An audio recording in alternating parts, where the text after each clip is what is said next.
Agora, 9h47. Apesar de Campinas apresentar índices de vacinação de gripe superiores ao do estado de São Paulo, a adesão entre os grupos de risco ainda é considerada baixa. Os dados mostram que a maioria das mortes por gripe aqui na cidade ocorreu entre pessoas que tinham comorbidades e não vacinadas.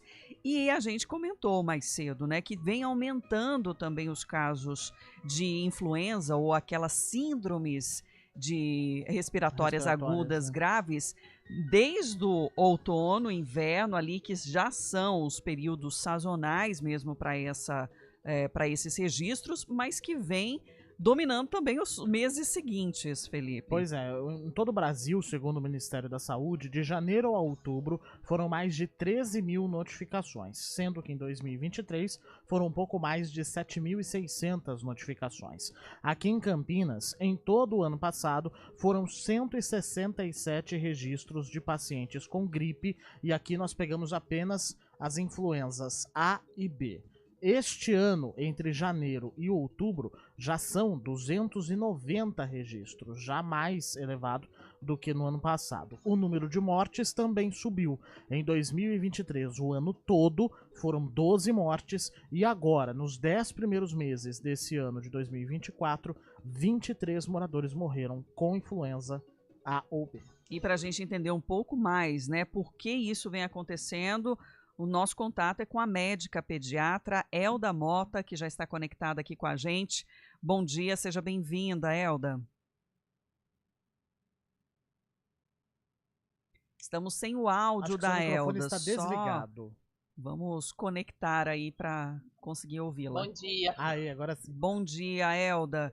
Quando a gente vai analisando mês a mês, né, dos casos, a gente percebe que começa realmente os casos mais graves ali em junho e depois aumenta e ainda assim continua nos meses de setembro e de outubro, se comparado a anos anteriores, está com mais casos, né? Dá para a gente entender ou justificar isso? Com relação à influenza mesmo, os casos graves, na realidade, a gente tem de síndrome gripais, a gente tem o ano todo, né? Claro que nos meses de outono a gente tem um aumento, mas a gente tem o ano todo. Em relação aos casos de influenza, que são específicos, né, do vírus influenza, a gente tem sim um aumento, mas o aumento ele fica mais centrado também nos meses da sazonalidade dele, né? Que é abril, maio, junho, né? Então não mudou o padrão da sazonalidade. O que a gente observou foi o aumento dos casos por influenza do ano passado para cá, que podem ser justificados por vários fatores, né? Não tem uma única causa, são alguns fatores. Um aumento da circulação das pessoas, né? E eu falo assim, em termos inclusive internacionais, né? Pessoas que vão para outros países, que trazem circulação entre o próprio país, diminuição das medidas preventivas, né? As pessoas, quanto mais tempo a gente vai passando da pandemia, vai esquecendo aí o cuidado com as mãos, né? De evitar de ficar passando, de limpar superfícies, de evitar aglomeração. A gente pode ver que, por exemplo, self-service não tem mais luva, não precisa mais de máscara, então foram diminuindo as pessoas cada vez mais soltas, né? Voltando ao comportamento que tinha antes da pandemia. E a gente também tem muito baixas coberturas vacinais, né? A gente observa que no grupo dessas pessoas que evoluem para síndromes respiratórias aguda grave, a cobertura vacinal é muito baixa. Né? Então, é preocupante, a gente tem bastante também esses casos graves entre as pessoas dos grupos de risco, né? Então, os idosos, pessoas com comorbidades, e a vacinação sempre baixa, né? Então, são os fatores que podem justificar esse aumento. E a circulação de subtipos, né, dos vírus aí. A gente percebeu lá pelo que foi enviado que o tipo A da influenza é o que predomina aqui em Campinas. E é o tipo que faz parte também da vacina, da prevenção contra. Sim, é o que está na composição da vacina, né? Mas as pessoas não são vacinadas, então para essas pessoas não faz diferença se eles estão ou não na vacina, né? E às vezes é preciso ficar doente para ter mais a consciência, né? E aí, se alguém ainda quiser se proteger, porque a gente sabe que a campanha mesmo contra a gripe, ela já terminou, né? Mas tem doses disponíveis nos postos? Tem. Desde maio, quando acabou a campanha, as doses sobressalentes foram disponíveis para qualquer público. Então, desde essa data, já qualquer pessoa, não precisa ser daqueles grupos de risco, né? Que são as crianças, idosos, comórbidos e gestantes, que são os grupos de risco. Mas agora a gente também pode vacinar os outros grupos, né? Estão disponíveis. E sabe uma coisa que é interessante? Que a vacina ela tem uma proteção importante para caso grave mesmo, para internação. Às vezes a gente vê aquela colocação, tomei vacina e fiquei gripado. Primeiro que a gripe, né, vacina contra a gripe causada pela influenza. A gente não pode esquecer que outros vírus causam gripe também, né? A gente tem rinovírus, adenovírus, né?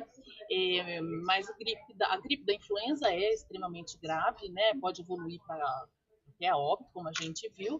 E realmente a vacina, quando a gente faz o levantamento entre os internados, entre os graves, a vacina faz diferença.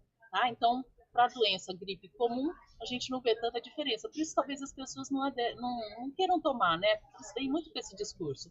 Tomei e fiquei gripado, sim. Mas vai ver o tanto de internado que a gente consegue reduzir, né?